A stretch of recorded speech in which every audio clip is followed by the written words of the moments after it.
Chasing the End doesn't hide its inspirations for even a second.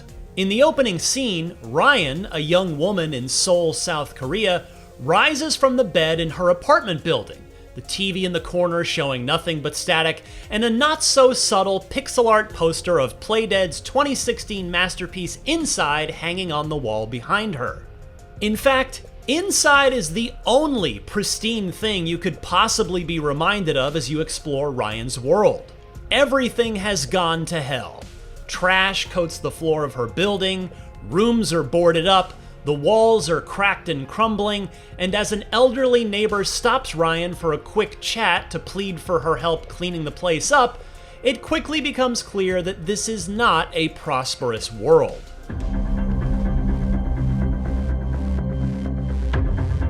In fact, Rion tells her nosy neighbor that she's given up and that she's heading to the Han River, where we soon guide her and learn that she intends to jump off the bridge, as so many others have before her, all signified by the shoes left on the side of the railing. She has second thoughts though, fortunately, and is then startled by the sound of gunfire and a crash. She meets a wounded soldier whose quick trigger ensured that he was the only survivor of the scuffle. As he bleeds out, he entrusts her with a data key. It's something that, if the soldier is to be believed, is so valuable that it could buy Rion a ticket to a life that will last longer than the week or so Earth has left before it's destroyed, by guaranteeing her passage on an escape rocket for the rich and elite. And thus, Rion has a reason to hope, and Chasing the End has its gameplay catalyst.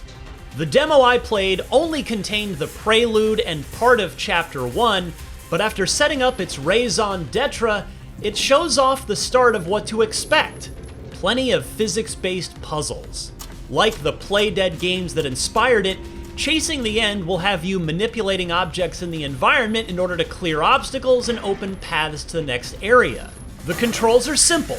There's just one interact button and a jump button, and so far, it's nothing complicated, at least in the super early slice of the campaign, but it's enough to get you thinking as you're drawn towards the next part of Rion's story.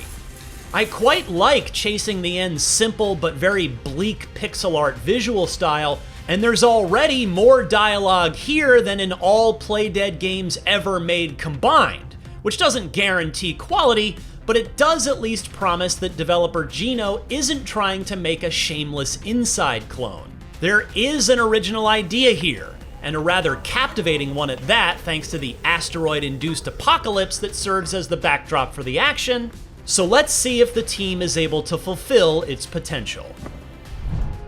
If you've never played Inside, for goodness sake, go watch our spoiler-free 10 out of 10 review from 2016, and for everything else in the world of video games, stick with IGN.